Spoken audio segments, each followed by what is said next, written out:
In this video, it is upgrade time for the HPI Stage D10.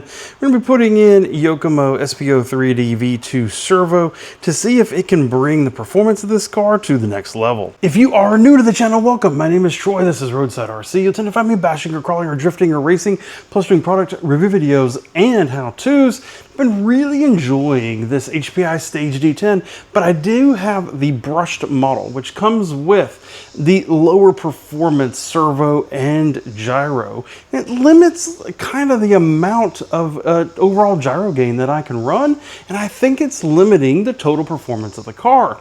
So what I want to do is put in this Yokomo servo, which has adjustable programming so that I can actually adjust in the dampening and all this kind of thing, and maybe take the performance of this car up a notch. So let's get started with removing the factory servo. We're going to start here with the servo linkage. And then there's a couple screws here, 1, 2, 3, 4, that mount the servo to the chassis. They are surprisingly Phillips screws. Now the servo is physically loose, but we still have to get it disconnected from the receiver itself. It looks like there's a little wire management thing going on down here. We need to take this rearmost screw loose to get this little bracket off, which is holding the wires in. Unplugging it from the gyro. As we do this, we got to remember that the splines were to the rear, noticeably smaller, although because of the metal case, it's actually not any lighter. This SD07WR that comes with the brushed model of this chassis is also all plastic gear and everything, so this thing weighs like a surprisingly low amount.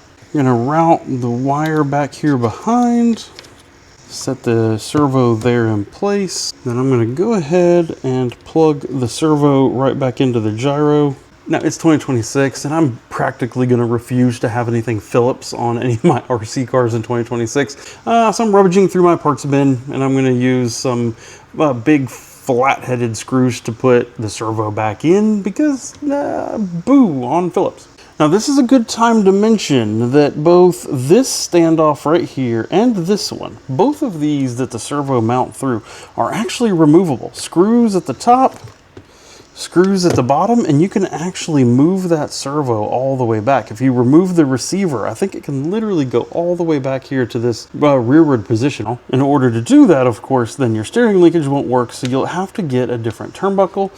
Two things. One, I want to only test this today, and I also don't have the turnbuckle that I would need. So that's going to be in a future video. I imagine I'm going to move this receiver and I'm going to move that servo all the way back just for a weight distribution.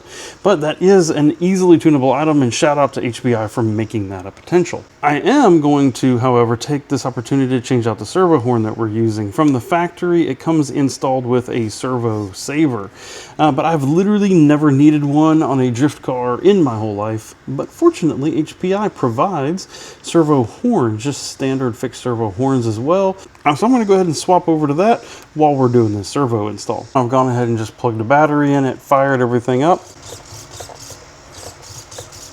And I hope you can hear that, but we can confirm that the servo does work. That means that everything's plugged in correctly. But I also want to do this because I want this to be centered as I put this horn on. Surprisingly, the factory screw here on the original servo horn and servo is a 1.5 millimeter. It's pretty unusual. So I am raiding my parts bin to get a 2 millimeter driven screw so that we can get this installed. Confirming servo does work. Looks like we can do away with the factory backing nut, as it looks like we can now just screw it in. And I'm going to play with this a little bit as to which hole we're going to go into. I would like it to be potentially the lowest hole. The good news is, right is right, left is left. And that's the same for the gyro as well, so we don't have to worry about reversing any of that. Everything powered on. First thing we're going to do is take our turnbuckle wrench and lengthen or shorten this rod in order to get our steering back centered. Just a couple turns on that, we were able to lengthen it up and get the steering fully centered. Didn't have to touch any trims on the controller or anything like that, and that's how I like to do it. I love it when we have an adjustable turnbuckle here. Steering EPA and everything was already maxed out on this car. So that means the lower servo horn here is not quite enough. So in order to get full throw and get all the way out there to the maximum angle, I did have to go all the way into the outmost hole. But now we need to make sure that we set our endpoints in our gyro. Car's on. We're gonna hold the set button down for 2 seconds until we start seeing blinking. It says turn right to where you want your endpoints. Hold it till it turns red. Go left while it's blinking until you get all the way to the end. Turns red. Then you come back to the center. Power it off. Power it back on. And you are all set up there. Now, this is a servo I've used before in a previous chassis. I don't remember what all the programmable tuning items are that I left on it. So we're just gonna give it a first shakedown run before we plug the programmer in and adjust anything.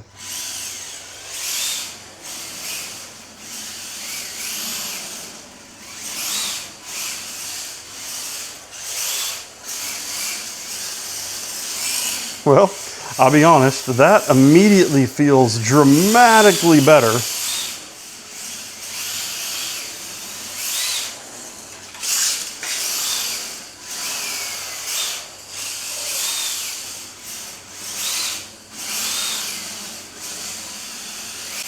Just swapping the servo alone might have actually solved it. I mean, the car feels great. I can put it anywhere I want it. The car is really predictable. Maybe it wasn't really the gyro holding it back. Maybe it was the servo. Well, that just did the trick, didn't it? Yeah, that absolutely transformed how this car drove, just like that. So let me plug in my programmer to give you the settings that are in this Yokomo servo right now, because they're not maybe as it comes directly out of the box. It's however I've programmed it for the previous time I was using it. Okay, so the servo, I have power of 80. Torque of 30, anti-shake 40, neutral width 11, reverse is on. Easy peasy, and it completely transformed how this car drove. I think there's still opportunity. The D-Box3 Pro gyro, I think, would still make this car even better, because there's still only one kind of like hiccup with this. On the controller here, I was able to go about 10 clicks higher of gyro gain than I was with the factory servo, and it really improved how the car drove. So this is a huge win. The downside to it is with this HPI gyro, what I've found is the more gain you give it, the less priority you have. And a lot of gyros have sometimes an ability to adjust the gain, but then also the priority, so that when you turn it, how much does it really take your inputs versus what the gyro thinks it needs in order to get around the corner. And where I really see that the most is in transitions. And as I do the back and forth big C shape that I have here in the garage, some of those transitions were a little lazy. That D-Box3 Pro has some of that adjustability right on the gyro. So I think that might be a nice upgrade. I am very excited to get this car now back out to the track, give it a test with this new setup, because I do believe this will be noticeably easier to drive and better to drive, more precise around the track. If you are curious about any of this other stuff I will be doing, there'll be a playlist popping up over here to your right. Everything about this HPI Stage D10. If you have any questions about anything I did, leave it down in the comments. And if you want to get this servo and its program card, I will leave a link to it down in the video description. Thank you for watching, and goodbye.